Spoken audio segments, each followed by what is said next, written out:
This is KSL Sunday Edition with Boyd Matheson. Welcome to Sunday Edition. I am Boyd Matheson. Each Sunday we attempt to divide the rage from the reason, elevate the conversation, connect the dots, and make the news make sense. We have conversations with great thinkers, great leaders, and great people making a difference. We talk about politics so we can discuss society, and we explore society so we can discuss principles and the people in America who actually live them. We bring the best and brightest to Utah, and we send the Utah model to our nation's capital and beyond.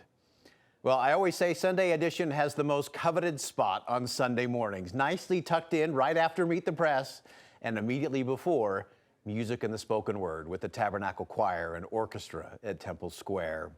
The Tabernacle Choir, of course, their weekly broadcast of Music and the Spoken Word is the world's longest continuous weekly network broadcast. Since 1929, Music and the Spoken Word has provided inspirational music and messages of hope and comfort each and every week. For over 34 years, the voice and writer of the spoken word has been Lloyd Newell. Great spoken messages come from great written words. Great writing comes from great observations and great thinking. And I don't know of a greater speaker, writer, observer, or thinker than Lloyd Newell. Today is the end of an era for the Tabernacle Choir and Music and the Spoken Word as Lloyd Newell ends his extraordinary season as voice and announcer. And Lloyd, welcome to Sunday Edition. Happy Father's Day, and this is a big day. It is a big day. After all these years, it all is ending, at least Music and the Spoken Word, for me. Yeah, and you have taken an approach to this that goes all the way back to the first invitation to take over in terms of what you were tasked to do every week. Describe that for us. Well, this broadcast went on the air July 15th of 1929. Richard L. Evans, a name that should be honored and remembered forever. He was the announcer for 41 years. He's the one that took it from radio into television. Also was a member of the Quorum of the 12 Apostles of the Church of Jesus Christ of Latter-day Saints. And then he died young. He was only 65 years old when he passed away, but he had done the broadcast for 41 years.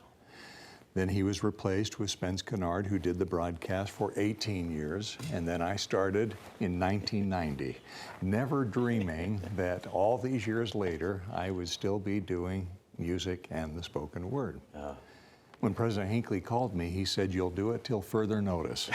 And as only he could say. And now my wife and I have received a new calling, and so further notice has come, and we are looking to serve in new ways. Yeah, well, you've been writing those gems. I always say everyone wants to be an author. No one wants to be a writer. Yeah. I think a lot of people could say, oh, I could do spoken word. Yes. But talk to us about that writing process, because especially when you're looking at a short window of 3 minutes or so every week, you have to get to the essence of the essence of something. Give us your approach to that. You're exactly right. The spoken word is right around 3 minutes. It's a universal message, non-denominational, but a message that shares light and love and hope. And we hope brings people closer to the divine. So it's a message that is designed to be, as President Hinckley said to me when he called me, he said, each week needs to be an inspirational gem. So we don't talk politics. We don't talk about controversial things. We are there. Again, President Hinckley said, this is our gift to the world. Yeah. And it's a chance for us to give people hope and peace and help them feel the love of God. Yeah. So as you say, with writing, it's one thing to broadcast a message, it's another thing to create the message. And you maybe have the same experience that there's never a shortage of ideas. I have lots of ideas. Even over these almost 35 years, I've never had a shortage of, oh, what am I going to do? Sometimes the execution is difficult and has been a challenge, but the ideas are always coming, and I see and hear and think of things. I read a lot. I listen to people. I read the newspaper, and I come up with 2 or 3 ideas. Because my antenna is raised, I'm always looking for an inspirational gem, a little nugget, a story, a narrative, something that would touch people's hearts in a universal way. I love that. And those principles, that's what we try to do every week, is get past the politics, let's get to the principles, because those gems are always in there, and we all would be wise to be more observant in terms of finding those day to day. I wanted to ask you, you've written so many messages that have blessed so many of us and so many people around the world. Has there been a message that blessed you, that impacted you as you were going through a particular season of life?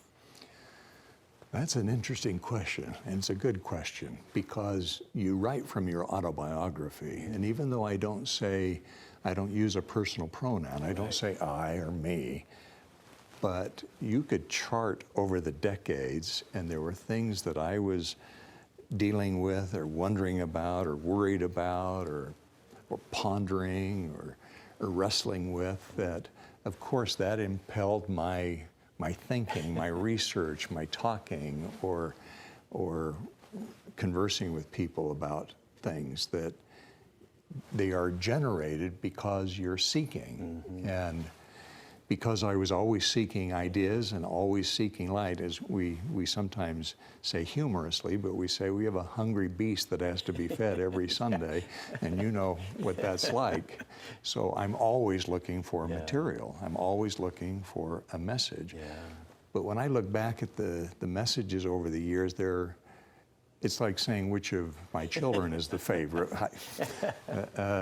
You know, you love them all, but there have been many that have been particularly meaningful to me. In fact, I remember, given that it's Father's Day, I remember one about, it's got to be at least 10, 12 years ago, that just an insight, a nugget came to me that was personally, no one in the audience would necessarily even know that. But I even had a little, I'm not a poetry writer, but I even had a little couplet, a little bit of poetry at the end of my spoken word, that it came from, I was in a place and seeking a message that was different from the other weeks. So we want to be different and fresh each week. Even though I've probably given 100 or 200 messages about hope. Another 100 messages about love, but they're each one unique, different. I say humorously, but that the choir can sing the same songs over and over, but the spoken word is different every Sunday. I always go to, I believe it was Elder Neil A. Maxwell who said that my immediate audience is always myself, right? So you start from that position. That's a good way. Well, we're going to stay with the conversation here with Lloyd Newell as he rounds out an extraordinary season, longtime voice of the Tabernacle Choir. Stay with us. We'll be right back here on Sunday Edition.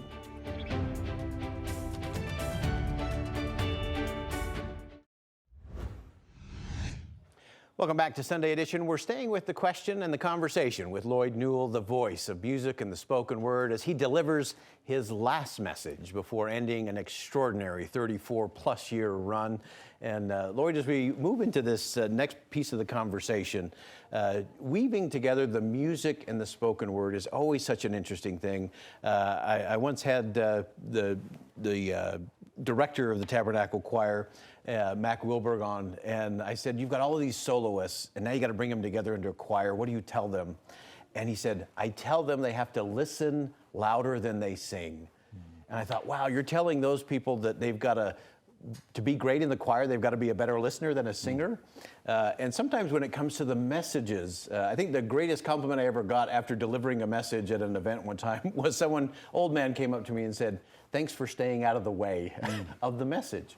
And you do that in such a brilliant way. It's so grounded in those principles of hope and optimism and faith, again, non-denominational. But how do you weave all of that together, whether it's the weekly broadcast or you've traveled with the choir all around the world? How do you maintain that so that the experience for the audience is one that takes them where they need to go? I love what you said about what Max said about listen more than you sing. That would be a good spoken word. That'd be a good spoken word. Make a note of that, because I love that. And I have tried to do that to some extent, to listen and deliver something that would touch hearts, and I'm not in the business of putting forth an agenda. I'm not trying to persuade people to a certain view, except realize their worth as children of God, and realize that life is full of all good things and blessings and hope, even though life can be difficult and hard. But to your question of how we weave that together, Mac and I meet and talk regularly, so we want the spoken word to be connected to the music. It's usually not completely overt, but it's sometimes very subtle that the song coming out of or the song leading into the spoken word fits in kind of a sandwich. There's a song before and after the spoken word. And the spoken word is a bridge. It's a way for us to deliver the universal principle in a way that gives voice to the music. So people, the star of the show is the music. The star of the show is the Tabernacle Choir. My role is to just add to the feeling by delivering the message with this universal principle. Oh, love that. So powerful. As you traveled the world with the choir, that's led to a lot of interesting interactions and probably a few surprising moments along the way in terms of the reach of the choir and the impact of the choir. Give us some perspective there. That's been one of the really interesting things over the years associating with the choir. Of course, I grew up listening to the choir and I thought the choir was wonderful, but I've been able to have a front row seat these last several decades. And so I see how people love the choir. And I'm not talking just members of the Church of Jesus Christ of Latter-day Saints.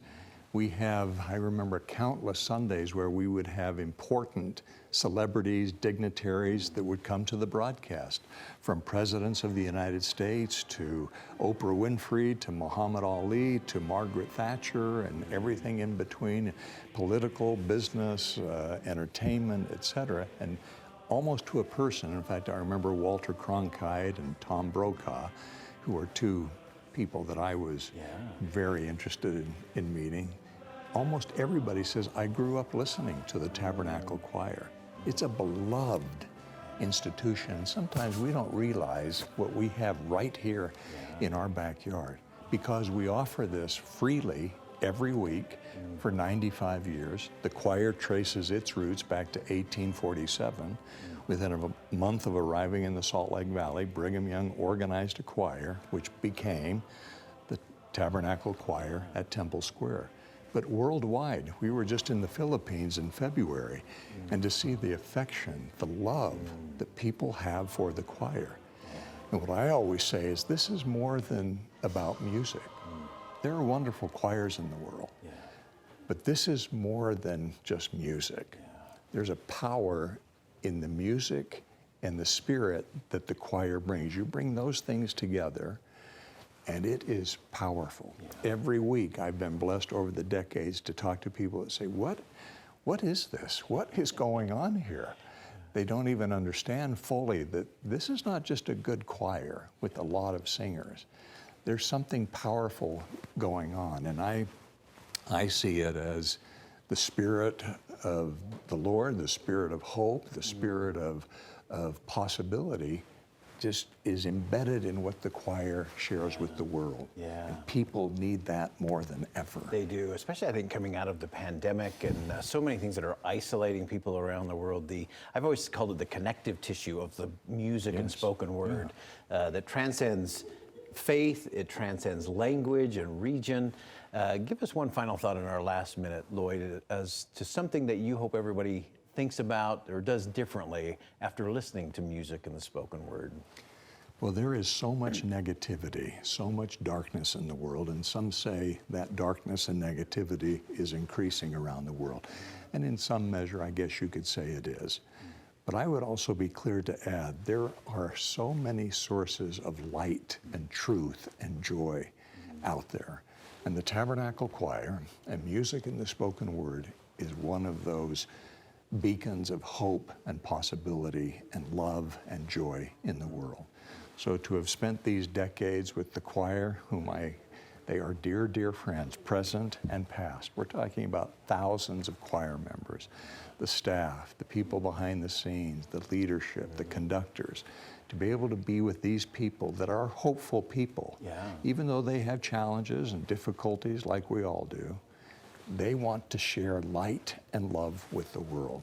And it is more needed than ever today. Such an important message, and your voice, I think, will echo for many years to come as we continue to listen to music and the spoken word. 34 years, an extraordinary run. I think you're a Cal Ripken, Lou Gehrig. I don't think you ever missed because of a sick day there. An extraordinary legacy, and you always stayed out of the way of the message, the principles, and the music, and that's an extraordinary gift. Thanks for sharing it with all of us for these 34 years. Thanks, Boyd. All right, we're going to step aside for a quick break. We'll come back with some Father's Day thoughts here on Sunday Edition coming up next. Stick around. We'll be right back.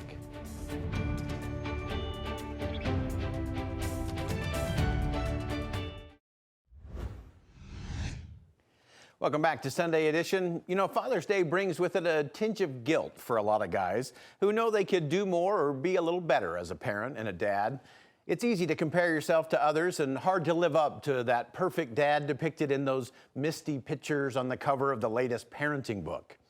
I think men should remember that being a fabulous father or a dynamic dad has nothing to do with the size of your bank account, the title of your profession, or the toys parked in your driveway. Fatherhood is not about your midsection, whether it goes in front, over, or beyond your belt. A great dad is not determined by and has nothing to do with fame and fortune or the accolades of the public.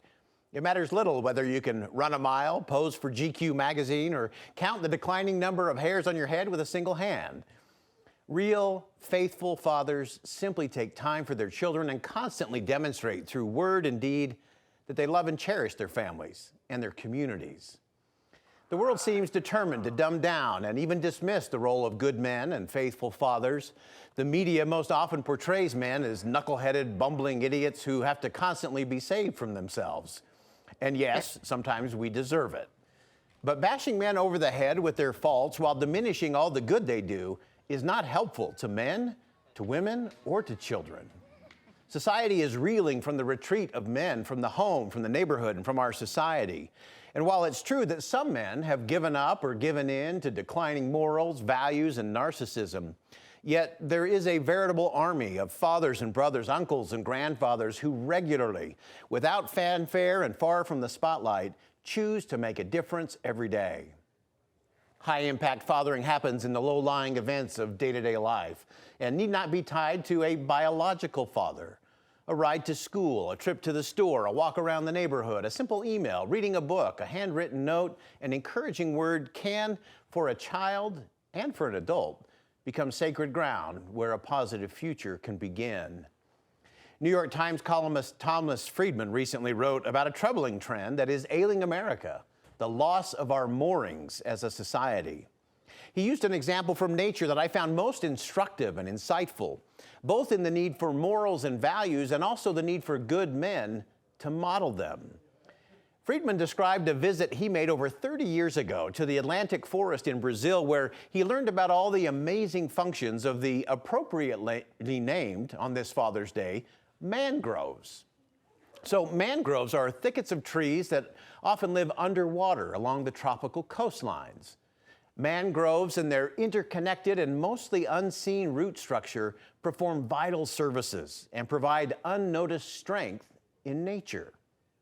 Friedman described it this way: mangroves filter toxins and pollutants through their extensive roots. They provide buffers against giant waves set off by hurricanes and tsunamis. They create nurseries for young fish to safely mature because their cabled roots keep out large predators. And they literally help hold the shoreline in place. So it is true that we're losing many of these extraordinary mangroves in nature, and sadly, we're also losing them in our neighborhoods and communities and countries as well. Friedman concluded, our society itself has lost so many of its social, normative, and political mangroves as well. All those things that used to filter toxic behavior, buffer political extremism, and nurture healthy communities and trusted institutions for young people to grow up in, and which hold our society together. You see, it takes extraordinary women and great men to foster such mangroves in society.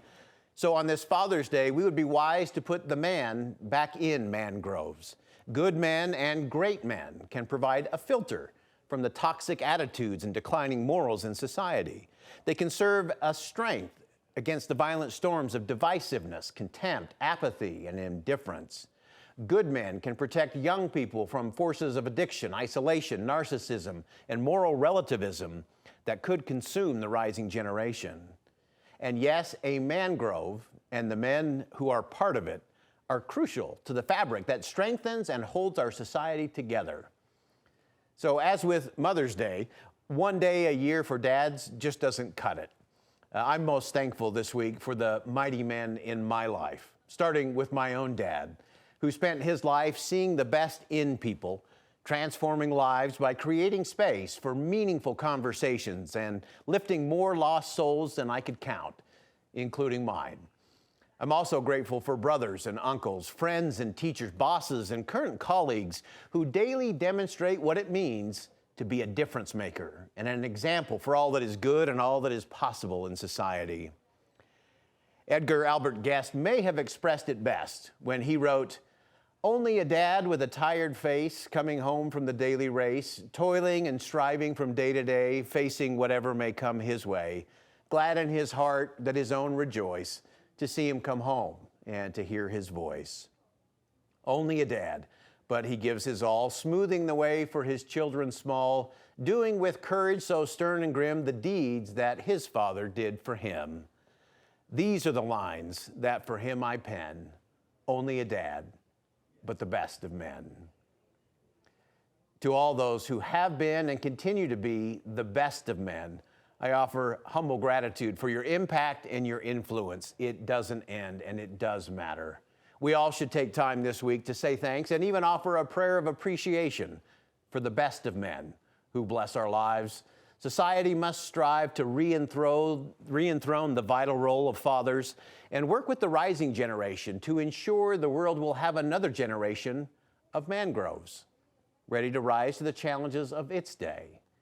It is true that for society to thrive and succeed, we must continue to have both extraordinary women and the best of men.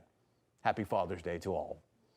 Well, that wraps it up for us here on Sunday Edition. I'm Boyd Matheson. Thanks so much for joining us today. And as always, as you go out into the world, make sure you see something that inspires, say something that uplifts, and do something that makes a difference. And as always, music and the spoken word is next.